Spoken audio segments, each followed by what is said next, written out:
Okay, good morning, good afternoon, and good evening. I'm Kevin May, the editor and co-founder of tnews.com. So welcome to the latest T-News webinar, brought to you in association this time with BCD Travel, with the lofty title of Getting in Sync, Tools for Communicating with Business Travellers. So what we've got over the next 60 minutes or so is a absolutely fantastic series of presentations by people from all across the industry. What we hope to do is have lots of discussion. You'll be hearing lots of things, hopefully, that you haven't heard before, but also you do, as always, have the opportunity to talk to our panelists by way of questions at the end. The way they do that is the way you do that, I beg your pardon, is if you look on your right-hand side, there is a little module on the GoToWebinar system here that we use for questions. And you simply just submit your question into that, and then when we get to the appropriate time, probably in the last third to a quarter of the webinar, we will collect everybody's questions, and we will try and get through as many of these as possible. We also, as always, will be recording the webinar, the entire thing, and we hope to have that up on tnews.com within 24 hours. And also we'll be hosting the slide deck as well for those of you that miss anything that's on the particular slides.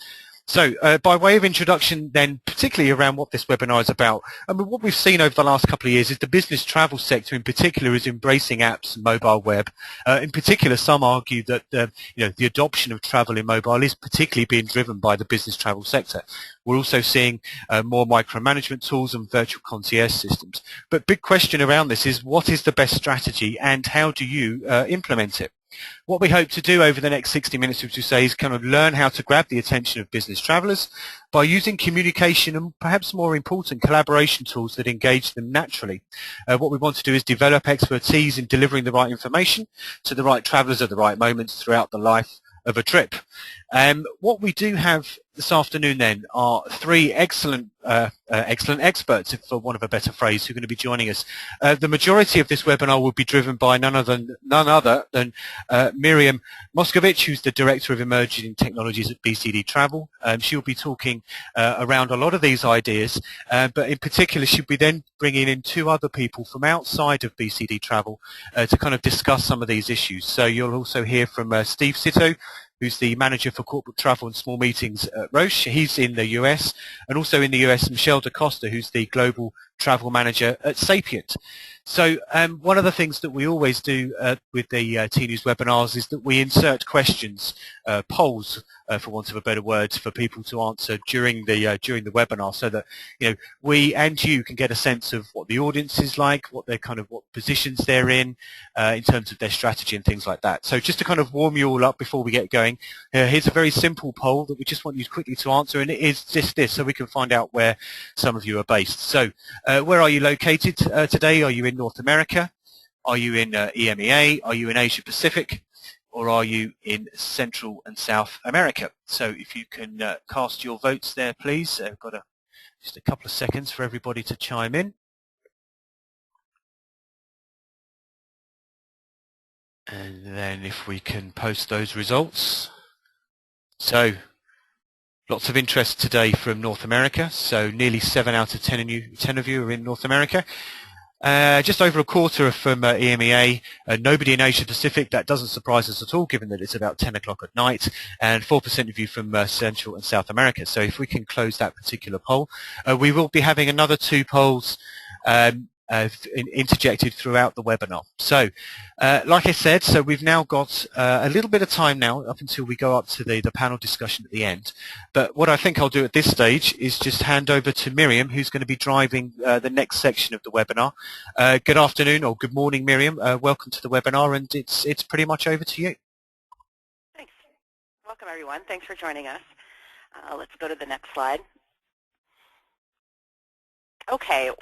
One of the things that we've been talking about quite a bit with our clients recently is around how they can harness some of these more modern communication tools that they most likely already have in their organization to promote their travel program and promote the goals of their program and their company. When we take a look at communication channels, it's important for us to isolate what we consider to be modern communication channels. They aren't your typical intranets or brochureware sites. a modern communication channel isn't a website that you would just publish written word and expect people to come and read it and learn about your services or your policies, etc. It's also not email blasts. I probably will say more than once today that we have lost our minds with email, and we are using email in ways that are completely overwhelming and often don't actually address the need that we're trying to address. Modern communications are going to be collaborative. They are going to allow your people to communicate bidirectionally with you and also collaborate with each other. They're going to be just in time. They're going to reveal themselves at the right time of the day or the right time of a buying decision, and they're going to be relevant to your audience. We are all experiencing these types of communications in our consumer life on a pretty regular basis, and having the ability for communications to come to us at the right time at a point of decision and to be targeted to what we're questioning or what our need is really important in terms of new modern communication channels. Finally, modern communication is definitely wrapping in new modes that typically were not part of communication. So we've got the traditional modes like email or a synchronized voice conversation, voice speaking with somebody. But now we're bringing in new modes like asynchronous communication or using a mobile device for back and forth SMS or application push messaging, those types of multimodal type communications. Let's go to the next slide and talk a little bit about, sorry for the delay. Next slide. Okay. First thing we do when we're taking a look at how to harness some of these modern communication channels is to take inventory of the communication channels you have at your disposal today at your company. You probably have a website. You probably have an intranet site, and that intranet site probably has links to content and published content that you share with your travelers or your constituents at the company. You also might use a newsletter or a digest to educate people or to share non-breaking news.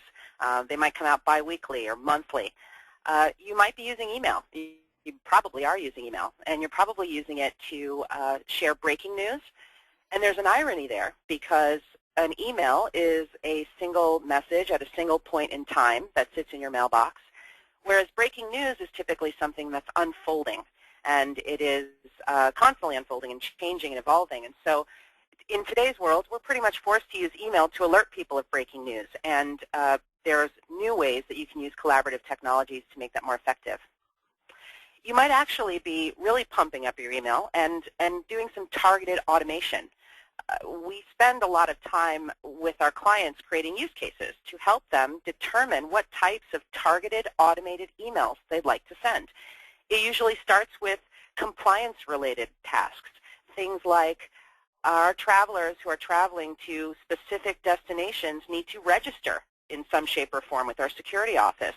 And so you typically have the ability with your TMC to automate emails sent to those travelers every time they book to a specific destination. So you might be taking email to the next level and actually automating email for specific reasons at specific times. You may be using your mobile device, and you might be using mobile to text your travelers or your travel arrangers at certain points in the journey. We're seeing some really interesting things happening with clients actually targeting specific buying behaviors out on the road and targeting SMS messages to them at that point of decision. So I'll give you an example. You may have a client location that you travel to or that your travelers travel to frequently, and it's across the street from a hotel that has a free shuttle from the airport, and you notice that your ground transportation costs in that particular city are pretty high, too high. And so you start targeting messages via SMS to travelers when they arrive in those locations to remind them to take the free shuttle and walk across the street to save some money. And actually watching some of our clients monitor those very specific spend categories and direct targeted communication to travelers before they begin consuming these types of expenditures has been sort of really exciting and interesting. You may actually have mobile applications that are sitting on travelers' phones, and they occasionally, for certain reasons, pop up messages for them to remind them of certain policies or alert them of a deal or a value nearby. I went through all of that, and what I'm actually going to focus on in the rest of this presentation is really around the social enterprise. It is, and actually I'll wait for the next slide. It is absolutely becoming part of most corporations' work style. And I am going to say that I believe the majority of corporations either have a social enterprise in full force or pieces of a social enterprise or some social features to their existing tools that they either have today or they're making investments in. Every single corporation is experiencing sort of a renaissance in communication and collaboration. Personally, I think it's brought on by the fact that at the end of this webcast, all of us will probably have 100 reply to all emails in our mailbox that we have to sift through. And so corporations trying to find ways for their employees to be more productive, to enable them to learn and teach one another, because often you're not looking for an expert internally in your corporation to get your job done. You're looking for expert responses from other people out in your business. So corporations are absolutely making this investment. You'll recognize potentially some of the logos down below. Corporations typically are using this type of architecture, and they're sometimes branding it and giving it internal names that you might recognize. Internally at BCD Travel, we're actually a Salesforce house. We use Chatter internally. And if you are unsure if you have something like this in your company, some places you'll check where these types of tools usually start are HR, where they have a huge interest in communicating and collaborating with employees. They also are very keen on how to recruit and retain the younger talent, and social enterprise and social networking is absolutely a huge part of what makes a company attractive to some of the younger generation. So HR is definitely either thinking about it or working with it. Your marketing and communications groups internally have a huge interest in communicating with commercial teams, with sales folks, and making sure that everyone in the company knows how to effectively deliver the promise that your company makes to your clients. So marketing communications is definitely making investments in these types of tools. In fact, at BCD Travel, it started in marketing and communications and then went right into our commercial teams. Personally, I think this might be the best place to look because your sales folks, if you have any, are typically the ones to receive some of the more advanced work tools first, and they have a huge interest in collaborating on the road, in collaborating in real time to make your business successful. So with that, let's move to the next slide. Now that you've heard sort of what these social enterprise tools look like, we'll do a poll. Okay, so this is the second of the 3 polls, and if you can just put the questions up there, Jean. So, do you have a social enterprise in your workplace? I believe we're missing something off of the second one there. So the first, Jean, I don't know if you want to chime in there and tell us what the... Yeah, so we got yes. The second one is yes, but I haven't really used it. Right, I do beg your pardon, everybody, and to BCD. So it's yes, no, or yes, but are not using it yet. So some of those people are coming in on the second one now that they've understood what the actual answer is. So, but I think it's quite unanimous actually at this stage, regardless of that. So if you want to throw up the results there, Jean, I think we can display those. So, yes, 58% have said yes. 13% when they discovered what the answer was yes, but not using it. So, almost 3 out of 10 are not. I don't know, Miriam, before you go on, whether you think whether that surprises you or not, that there's that many do have a social enterprise. No, I would think that maybe some listeners are surprised that they have one, but they absolutely. But I could tell you this is exactly opposite of what we would have seen a year ago. Right, indeed. Exactly opposite. A year ago, it would have been about 15 to 20% have something like this or hear about it in another department starting, and most others haven't even heard about it and couldn't imagine something like this being in their organization, to be honest. Indeed, and maybe a topic that we'll get around to at the end is the kind of usage of such networks anyway, but I think I don't want to disrupt your flow there, so if we can close the poll and swing back to the presentation and back to you, Miriam. Okay. Well, it makes sense that you have these social enterprises. We believe that travel and travel management is really one of the ideal groups internally in a corporation to use this type of environment to promote your goals.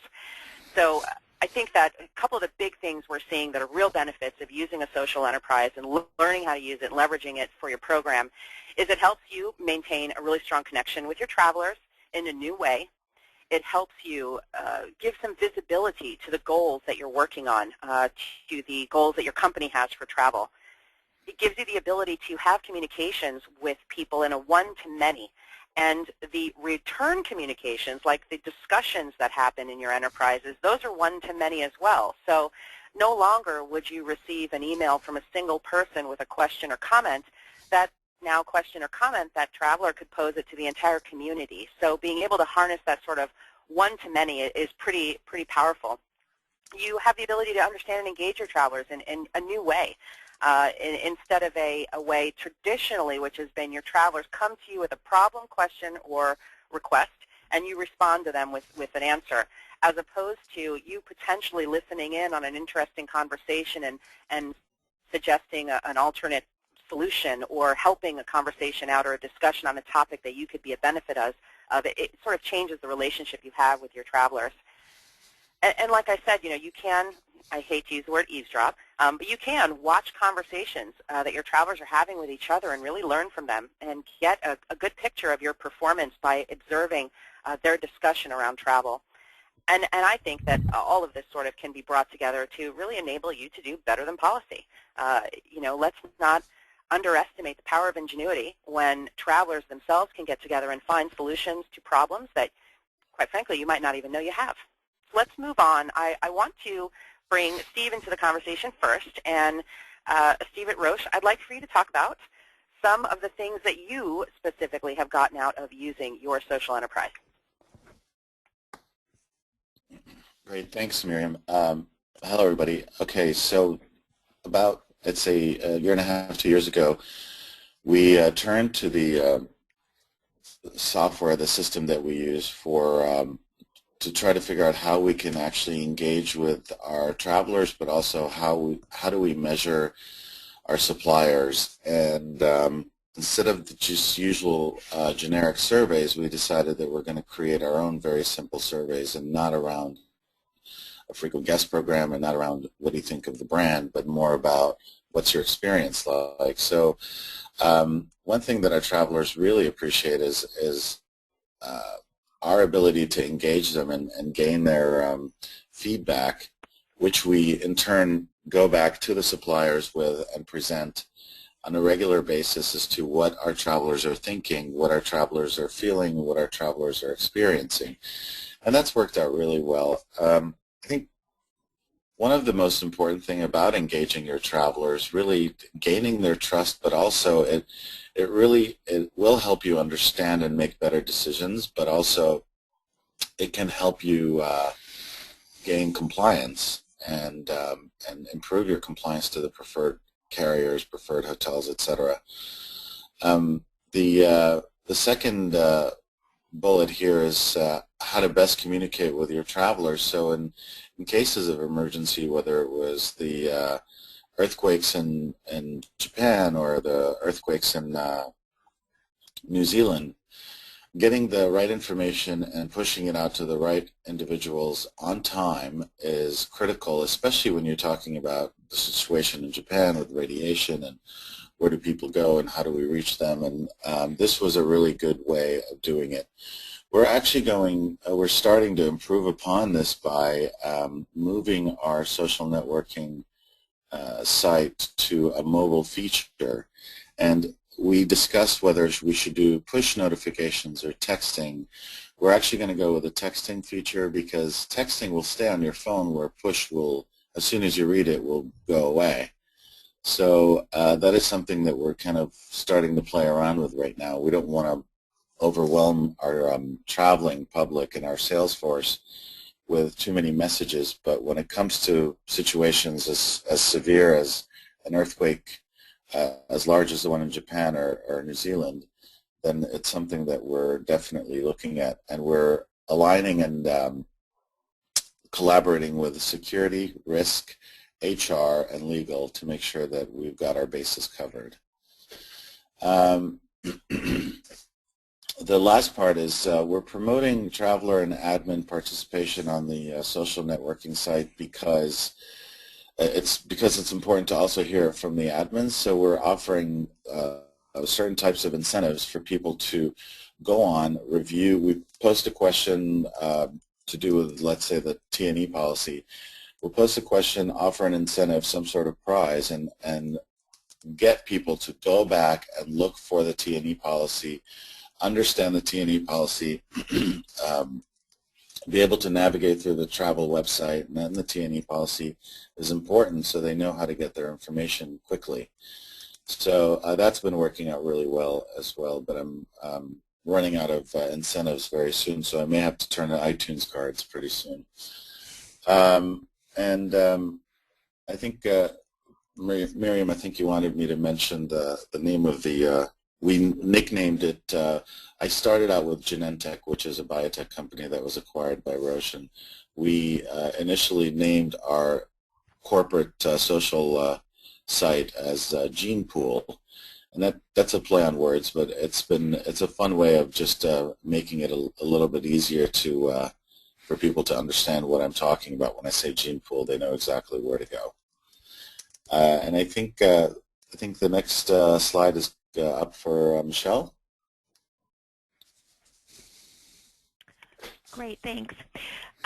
Michelle Costa with Sapient, and this is a subject that I love to speak about, social media, because I think it's the fun part of my job, and really it's given me so much information and done so much for our travel program, but then really for our company as a whole as well. So the things that we've done that I think that have been so helpful is, really the first bullet is the crowdsourcing intelligence. And what that's done for me is conversations are happening. It's the virtual water cooler. If you're not standing there, you don't hear what's happening. But in the social platform that we use, so we use Jive, which, so it sounds like Roche. We've rebranded as well, and we call it Vox. So through my conversation, you may hear me identify it as Jive or Vox, but it's the same thing, voice of the people, so Vox Populi, voice of the people. But we're getting information, I'm finding out about projects or things that are happening. So before, I would get a call from a hotel and tell me that there's been some Sapient people that have been staying at the hotel. Now, in advance of that, I see a project, maybe we have a new engagement, I know exactly who that person is who's leading that engagement, and I can reach out to them and I can offer my assistance at the front end instead of then trying to harvest people who maybe found their favorite hotel in a city, be able to pull them all in and get at the front of it. I think another really interesting thing that's happened, and certainly we've been doing social media at Sapient for a couple of years now, but it's become so active and engaging. A couple of years ago, I was really hot on doing a central bill, and I did this presentation for our executive leadership team. I worked with all the heads of each area, really got buy-in. Ultimately, it didn't get pushed through. I had to do this lengthy survey to all 10,000 people. The other day I was looking for something on Vox, and there was a poll started by one individual, should Sapient pay for airfares? It's getting a ton of votes on this poll, and I didn't have to start it. It's something that took me probably 2 weeks of time to put together an executive presentation, harvest the results, analyze them. Now, quickly, one individual thinks this is a good idea, puts up a poll, and it's getting a lot of traction. And it wouldn't surprise me if this becomes a successful thing through one poll from an individual. So I think that's kind of exciting, and it shows the value of the social networking within a social enterprise, but also I think that it's not taking time away from my day-to-day stuff, it's actually helping. I mean, our people are shaping our community, and we've had policy and procedure changes, not just within travel, but in other areas of the company based on people just getting out there and having conversations. You know, so the second bullet, identifying the opportunities early, and that's definitely just being ahead of things that are happening. You know, and our travelers are helping each other through this as well. There was an airline that didn't have mobile boarding, and it's a very popular airline for us, but they don't have mobile boarding. The kiosks went down at Logan Airport. Somebody quickly just sent a note to say, if you're traveling this airline today, the kiosks are down. Make sure you print your boarding card in advance. Tons of people got on top of that and answered to each other, like thanking them. So it's become much greater than me. I feel like I do push information a lot, not always a lot of discussion about what I'm pushing, but it evolves into other discussions. The other thing I think within our tool is we have today sort of an underlying element of gamification in it, and the more you participate, the higher your rank becomes. So when you just start out, you're a newbie, and there's a little status bar underneath you, and so people are engaged because nobody wants to be branded as a newbie, so they get involved and they become a member, they become an expert, and there's different levels. So the benefits to our program, not just in travel, but into Sapient as a whole, have been so great. I just, I think the biggest question I always have today is I'm really curious to find out what the barriers are for people in getting started in this with their travel program. And so, Miriam, I turn it back over to you. Yep, there's the next slide will be a poll. Okay, right. So this is the third and final ones of the 3 polls. So, Jean, what barriers keep you from doing more with social enterprise? Question mark. Number 1, I don't have a social enterprise in my workplace. We've discovered some of you don't. I don't have time or resources. Now, that's always an interesting one. It's not worth it. Social enterprise, not active enough. I'm reluctant to open doors to negative cross-communication. I particularly like that last one. So if you can cast your votes, please, for one of those 4 questions.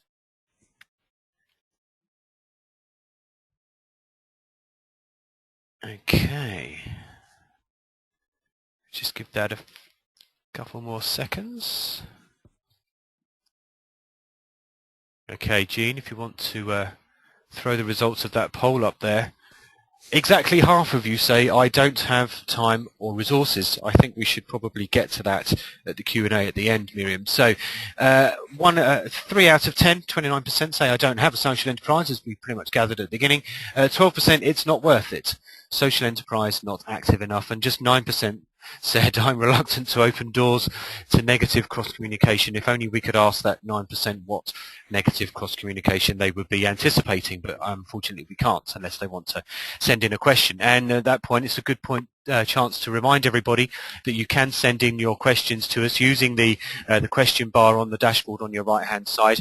We are starting to get some questions come in, which is great, and like I said, we'll be reserving about 10-15 minutes at the end to get as many of these questions fired at our panel as we can. But thanks ever so much, everybody, for voting there. And back over to you, Miriam. Okay. I'm not surprised that resources and time was the first choice. I hope that some of what we'll talk to you about now, which is some of the tactical things on what you can do and what you should do or could do, will take care of that.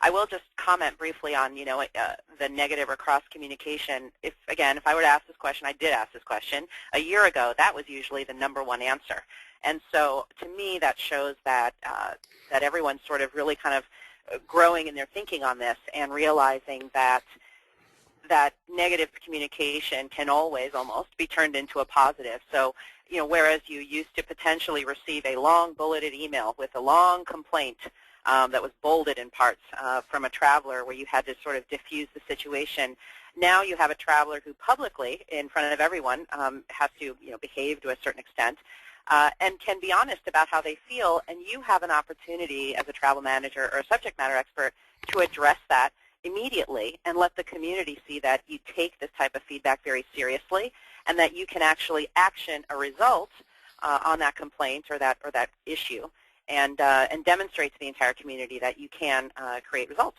So I do think there's a really great positive spin on some of that negative crosstalk.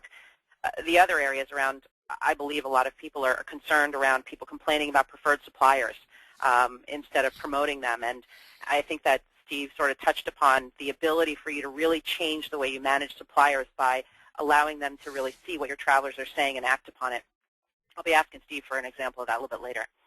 Okay. We created a go ahead. No, thank you. Okay. We created a content management framework or community management framework so that travel managers could take a look at their social enterprise and just try to get their arms around what they could do with it. Our framework is around managing or moderating the content, nurturing that community so that you actually have a social community to work with, engaging in traveler support, because if you do have a community and you are expecting people to participate and collaborate there, you are going to probably have to provide a little bit of support to them. So figuring out how you're going to do that is important. And then, of course, harnessing all that social intelligence so that it's meaningful to your program and to your company. We'll take the next slide and just go right into the first step. The first step being build your community. So you might be active in your social enterprise now. You might have a profile, and you might be able to create a group in that social enterprise. You might have to go talk to somebody to get into it. Once you do, and you create your community, I think the first thing you really want to do is determine whether or not you want a giant community for travelers, or if maybe you'd like a separate community for administrative assistance because they might have their own unique needs that they could collaborate with each other. You want to create communities around subject matters that might be different for your company. Some of you might be traveling to the Arctic and might want a separate group for just Arctic travel. But first of all, starting off with building your community, creating a group in your enterprise, and inviting those usual suspects. I used to be a travel manager, we all have a list of travelers that we hear from often, and they love to collaborate and communicate. In italics, I'll put that. And so invite them and let them know that you have this enterprise and that as subject matter experts in their field, wink, wink, we would love their participation and engagement in this enterprise so that their knowledge can be shared with the rest of the travelers in the company. You're going to want to obviously encourage that community and encourage participation in all of your communications. And that is something simple as changing a hold recording in your call center to encourage people to join the discussion, adding a signature at the bottom of emails, etc. Definitely take your travel managers, if there's more than just one more than one travel manager, if you have a group that manages travel, begin to figure out who's the subject matter and what, and who's, if somebody's responsible for the hotel category, that they should be sort of scanning and making sure that they're addressing those types of questions and monitoring that conversation. And then, of course, I think the most important thing is really to identify one person, that might be you, to sort of be the larger moderator of the community so that you're checking on it a few times a day, watching the conversation, and making sure that the right thing is happening in your group. We'll go to the next slide. And this is the critical one, and I put the word robust in here because it would be bad not to, but let's put robust in lowercase r italic. This, I think, is the scariest thing, and it's the most off-putting, and that is if I build a community, I'm going to have to constantly be posting things in there. And I think that the best way to sort of head off this fear is to create a calendar and to commit to maybe one weekly posting and one monthly blog entry that maybe is a little longer of a posting where you, you expound on a topic. I think that, weekly news highlights, using your preferred suppliers. They are always sending you different pieces of information about their new products, their new seats, a new property that has a special for your client, for your travelers. So posting those types of highlights in the social enterprise. Normally, you would not send those things out in emails because they're typically not important enough to send an email. But this type of thing does actually create traction in a social enterprise and helps people get some additional information. Post updates to the policy, or post a quick snippet of a policy and reference that person with a link to the longer document of the policy. Steve mentioned using it during breaking news. We use it internally at BCD, and when we were going through the issues in Japan, we had operations leaders in all of our centers across the world literally cross-collaborating, offering help, answering questions for each other to make use of the large network we have globally. So thinking about how you can use that for travel alerts, breaking news, etc., is really interesting. A list of internal blogging topics. I would sit and I would make a list of 6, and 6 topics that if you could have a traveler's ear for 30 seconds, what would you tell them? Maybe it's a reminder around non-participating car locations and purchasing additional insurance. Maybe it's a couple paragraphs around why preferred carriers are so important, things like that. I would create a list, and I would just maybe pre-write them even, mostly, so that you're not so daunted trying to produce content all the time. One thing that's important to remember is that most of these social enterprises have mobile apps that go along with them. So whenever you're publishing posts or you're starting a discussion or you're posting a link to a document, just think about what if the traveler is in an airport and they're just scrolling through the travel group on their mobile. How will this look to them? Will this be helpful? Will it maybe cause you to post different kinds of information, like Michelle mentioned, a traveler posting about the kiosks being down, those types of postings, because those were most likely consumed in some cases on the mobile. I mentioned your suppliers have wonderful marketing groups, and they have a lot of amazing content. They have great websites. They have sometimes niche websites they create for a new product, maybe an interactive website about their new business class product because they've just launched a new seat, those types of things. So absolutely, meet with your suppliers, ask them the types of content that they've got that they're willing to share, and find a way that maybe you can schedule in funneling some of that content through the community. Most importantly, build eminence. You probably spend some of your time reading some of the things that T-News puts out, and Beat and some of the other industry organizations, and some of them are really relevant to your travelers.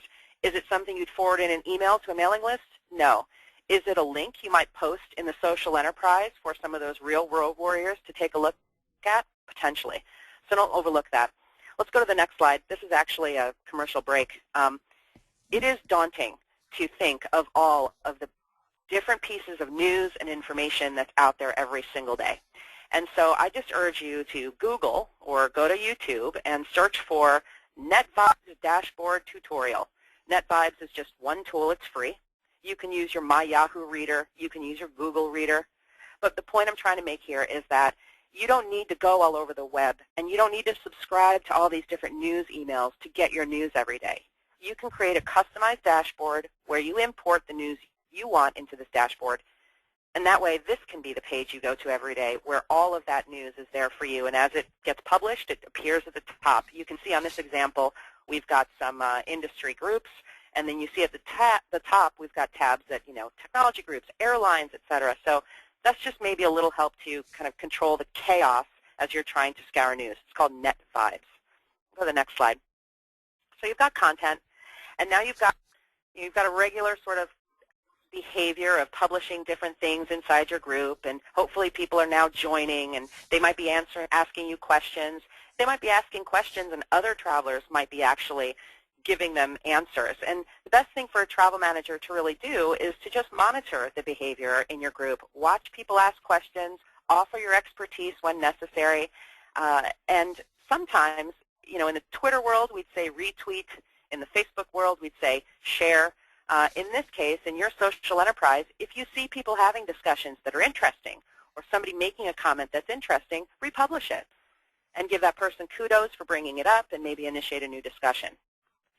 The one thing that is a little scary is the thought that your travelers might come to that social enterprise and ask to make a change to their hotel reservation because they're thinking, oh, well, there's somebody here. I'll just type in here, can you change my flight?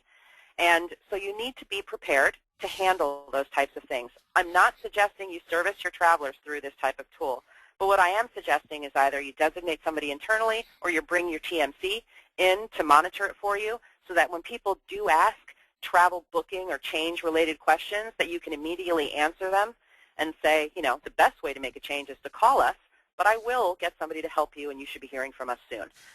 So being prepared to triage questions and get people's questions answered is really important. Let's move on to the next slide. Extra credit.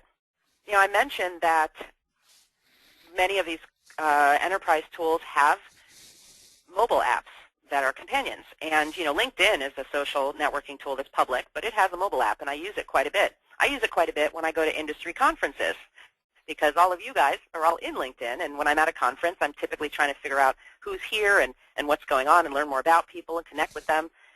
Likewise, tools like Chatter and SharePoint, they have mobile apps as well. So start to think about, if you plan meetings, would it make sense to create a group for that meeting in your social enterprise so that all the attendees at the meeting can launch their enterprise mobile app and see the documents, or see an attendee list, or get additional information about the conference? It's an interesting way. We've used it several times to support events because travelers automatically have the mobile app, and they can just navigate to that particular group for the event and interact. Let's go to the next slide. So you've got your community built. You've started publishing content. You're prepared for people to talk back to you and encourage more community. And now you're going to hopefully continue to grow that community. And that is really about constantly reinforcing that this place is the place to be to connect with us. So adding links, highlighting these benefits regularly. So when you find things that are interesting in the community, resharing it. And then I think one of the most important things is, as a travel manager, is join other communities that are related to you and begin acting as the travel expert in those communities. So you might have security or disaster recovery communities in your social enterprise. If you're not already a member of those, join them, because you probably have a contribution to make. The same thing with HR, new hire groups. Definitely join them as the travel manager. You can definitely make a contribution. So I'm going to ask Steve and then Michelle to just kind of quickly just tell us sort of where you are with your social enterprise today and what are the next steps, because you both have some interesting things you're now doing now that you've sort of done all this. What is sort of the next step with you with social enterprise? We'll go to Steve first. Next step for us is the mobile version of it, and just the planning on how we're going to communicate with our folks and keep them up to date. We're bringing in safety and security and risk into the mix because we just want to make sure that we're collaborating properly and that the messaging is going across to the employees. I mean, we found it really useful when there is a catastrophic event to use this tool to get to our travelers and to the admins to pass the right information along. So that's sort of my priority right now, is to make sure that we're covered when it comes to safety and security and the company's duty of care. Okay, great. Michelle, what about you? You have a new challenge coming up, which I thought was interesting. I know, yeah. So for me, my next steps are actually sort of different because for us, we migrated from Yammer, which was very easy to use, plug and play, very Twitter-like an application, and pushing out content was really easy. Our switch to Jive, which is such a more robust system, it's got more content, groups, blogs, so many things. I'm really facing a new challenge, which is that I'm sort of struggling to be heard. Everybody's on there and everybody's talking, and there's so many groups and so many things happening that there's just so much interaction and so much going on that I need to figure out how to evolve how I communicate in this medium and sort of build a new strategy. And actually listening to you today, I came up with what I think is my next brilliant idea is I'm going to actually start to invite some of my suppliers to write blogs. So of course they can't enter the system, but I'm going to ask them to write a blog that I will then post in my own group that I have for travel, because I think that would be an interesting way to interact. But what they've been doing up to this point is I have them provide me with things. Before it was 140 characters or less.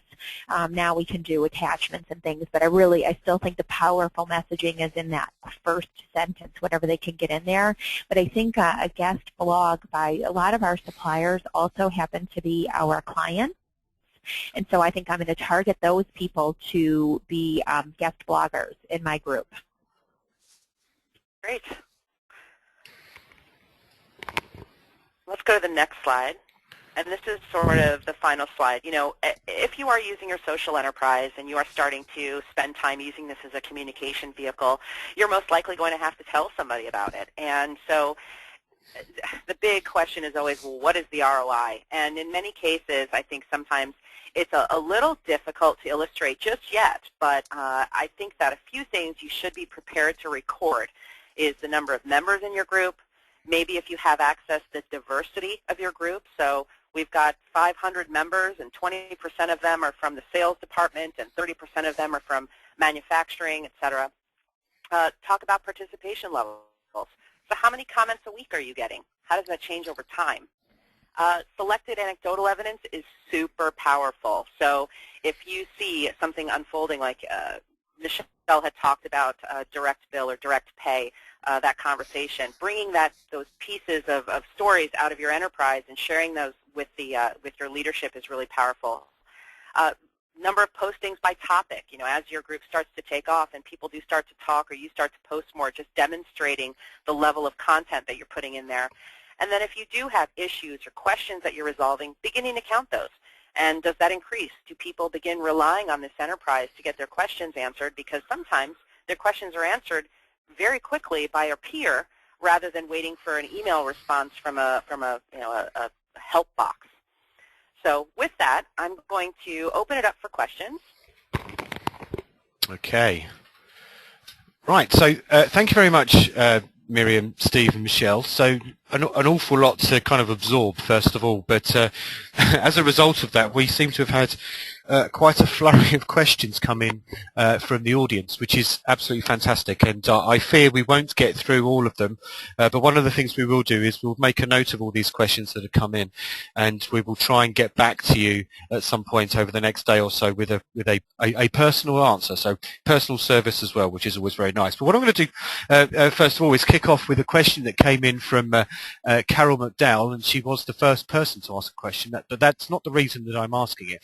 And she says, for Roche and Sapient, what is the actual age demographic generally of their travellers? And I think this is kind of goes to that point about whether it's a Gen Y a kind of strategy, that these are the kind of people that are using them, or is it more wider than that? So who wants to jump in first, Steve or Michelle? What's the demographic of your travellers generally? And so can maybe talk a little bit about kind of usage and things like that. Yeah, for Sapient, we're definitely, and I think this is why we have such great adoption, we're definitely predominantly Gen Y, early adopters of technology. We're developing technology for people, so I think it definitely is why it has really taken off here. Okay, and Steve? For us, it's probably a pretty healthy mix. Some Ys, some X's, and I've got even some executives on there who are a little bit older than that. So it's a nice healthy mix. Yeah, okay. Just answering a point that's come in here, I guess this is the clarification. Lindsay Pamela asks, what was the news site that you mentioned, Miriam? And it's netvibes.com, isn't it? Is that correct, Miriam? Yep. And it's not a news site. It's a dashboard site where you can choose whatever RSS feeds, whatever news feeds you want. Yeah, it's essentially an aggregation service. Google does provide a similar thing, but NetVibes was certainly one of the first to have done this. So right, let's go back to the questions. So we had so many come in a flurry here. So. Stephen Lafont asks, any external marketing permitted on internal social networks, question marks? For example, lodging facilities, as a lodging facility, could we get business people to post favourable remarks on their company's internal social network, for example?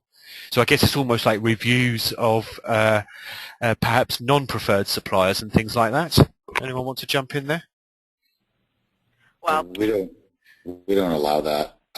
We do, however, when we negotiate with our suppliers, depending on the level that they go into within the program, the suppliers are tiered, and we offer them certain opportunities to market through the tool, but it's very limited because, again, we don't want to bombard people with messaging, and also we don't want to use it as a platform for promotions either.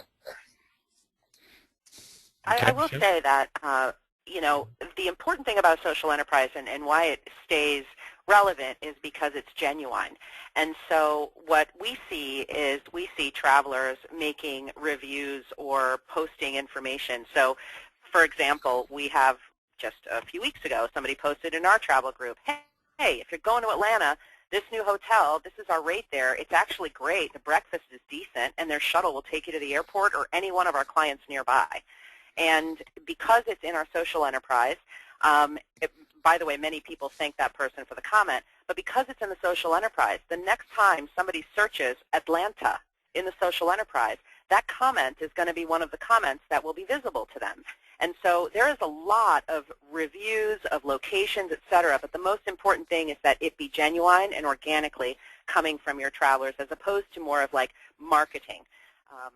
I do think, though, that sharing supplier information, particularly preferred supplier information about key products and advantages of using those products to support the program is also hugely important.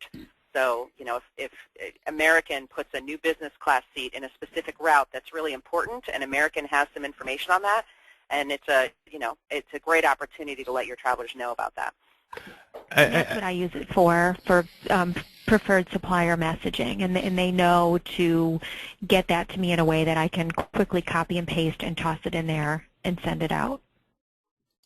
Okay, just on this was discussed briefly, Miriam. We were talking about this kind of negative discussion that may take place on such networks, or social enterprise networks. I mean, do some corporations have a policy to stop this, or are you seeing that many of them just have this as kind of like it's an open forum for people to discuss various issues, not least some of their travel issues? Well, usually the behavior on a social enterprise comes under the jurisdiction of your existing electronic communication policy that you probably already have.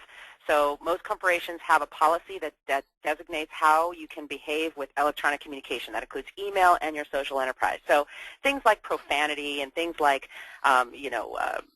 slander, things like that obviously are inappropriate, and that's what moderators for, to come in and make sure that that stuff isn't happening. But, you know, negative communication, I'm going to actually put Steve on the spot, you know, negative feedback can result in the most beautiful flower. Steve, tell us about the incident you had where negative communication resulted in an actual real change. Sure. We had a situation at our headquarters city with an airline that was, we were just getting hit hard with negative feedback from our travelers regarding this airline, and unfortunately, you know,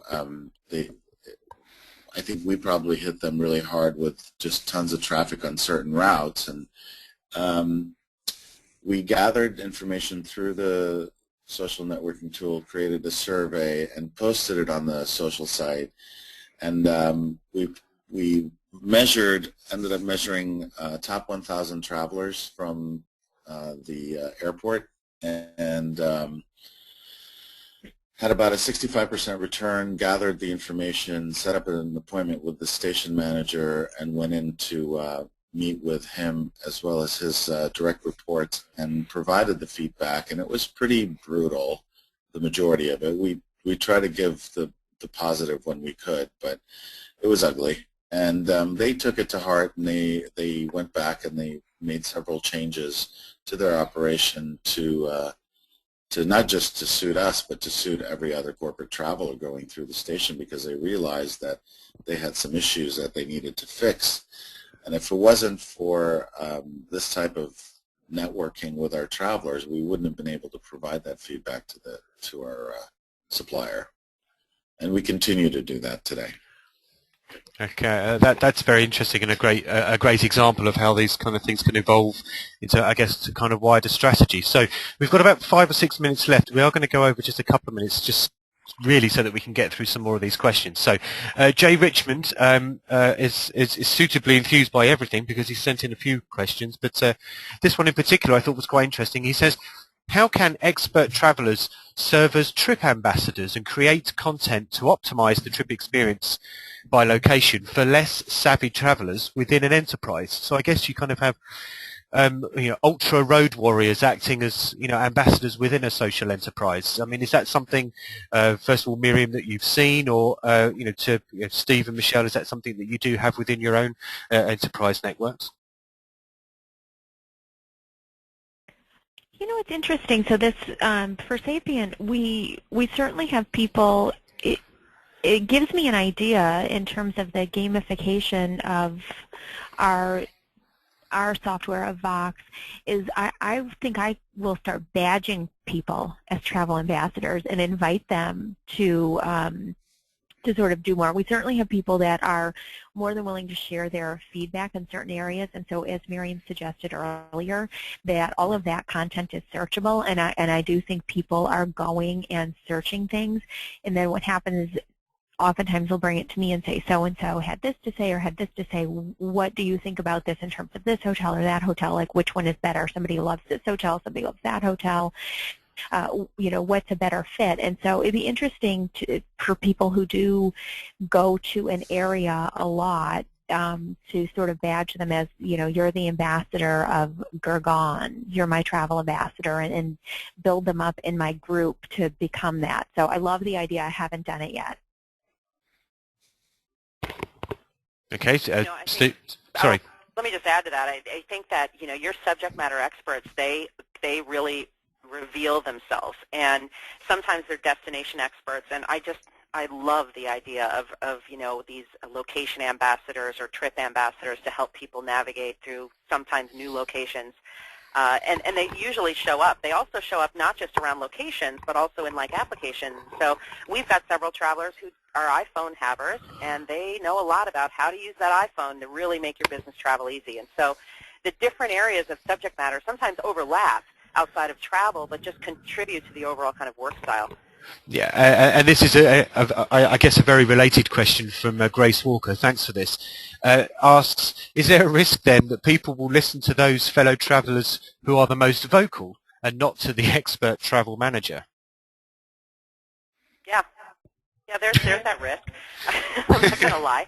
I think, I think what's interesting, though, is in the past, that all that conversation happened in a vacuum, and you did not have the ability to monitor and contribute. Whereas today in a social enterprise, when those vocal travelers are being vocal, you have the ability to add context by adding additional comments, or even contacting them directly if there's something wrong with what they're saying. So you now have exposure to it where you didn't really have that before.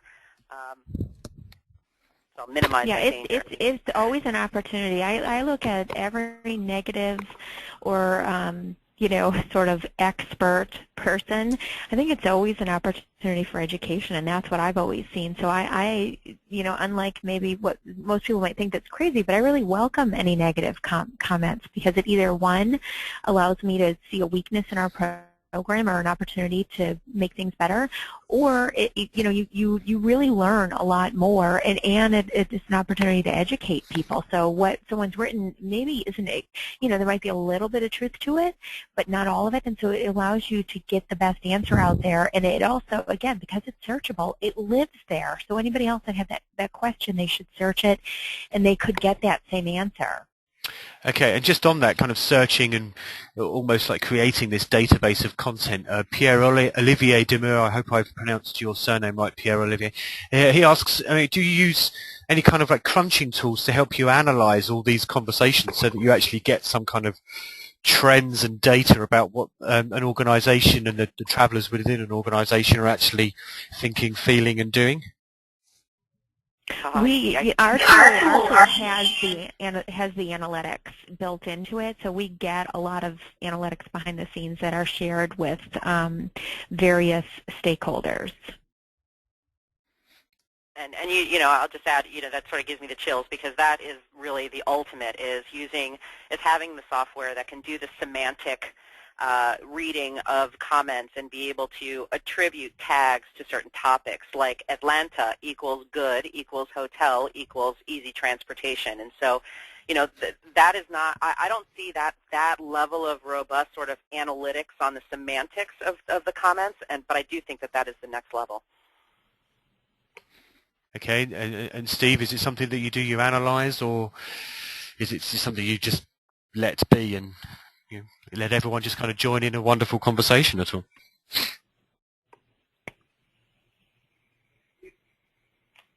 I'm not sure if Steve's still there. I think we might have lost him there for a second. Yeah, I think we have. So just so we've got a couple of minutes or so to go. I'm just going to kind of summarize. I mean, Miriam, I guess this is probably the best kind of question for you.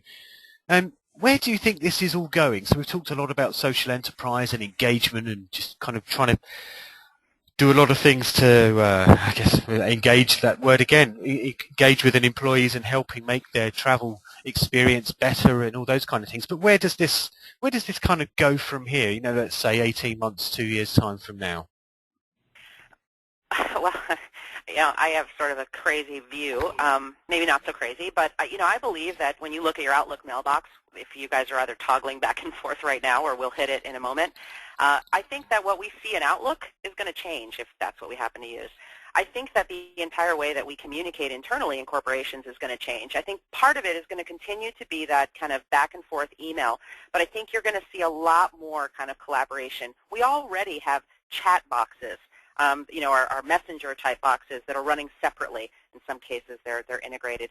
We, in many cases, have a social enterprise where we see cross communication and collaboration, and then we have this separate email box. And I think that in the future, in most companies, we are going to see all of those things sort of come together into really one collaboration and workspace where we can communicate, collaborate, manage our own workload, et cetera. So I think it's going to go another 4 or 5 degrees, and it's going to infiltrate all parts of the way that we work. Yeah, I'm sure. Say goodbye to traditional intranets. Yes, I suppose that was certainly one of the questions that came up, is that are we going to see the end of the the traditional intranet where people were frantically trying to log in through VPNs all the time and stuff like that? I mean, yeah, I think we're going to see the end of a traditional internet, and I think we're going to see a drastic reduction in reply to all. Which, if that is the only thing that goes away, that'll be a positive thing. And I think that's probably the one that will get the thumbs up from most of the people that registered and listened this afternoon. So I think on that note, it's down to me to say thank you very much to our panel, Miriam Moscovici, Steve Sitto, and Michelle Costa for taking part. In particular, Miriam for guiding this, and obviously to BCD Travel for supporting it. Just to remind you all, those that did submit questions, and we did have quite a few that we didn't get a chance to discuss, we'll try and get those some answers back to you in the next couple of days. The video and the deck from this, many of you have asked this, and I've tried to respond to as many of you as I can individually, but we, as I said, we will be hosting the entire video of the webinar and the deck. We try and get it up usually within 24 hours up on tnews.com, so feel free to come along and visit that. You'll get a reminder if you're not a subscriber to our newsletter. You'll get that via there as well. So once again, thank you very much to our panel, Miriam, Steve, and Michelle. Thank you very much to BCD, and especially thank you all for tuning in this morning, this afternoon, or this evening, and have a very enjoyable remainder of your day. Goodbye for now.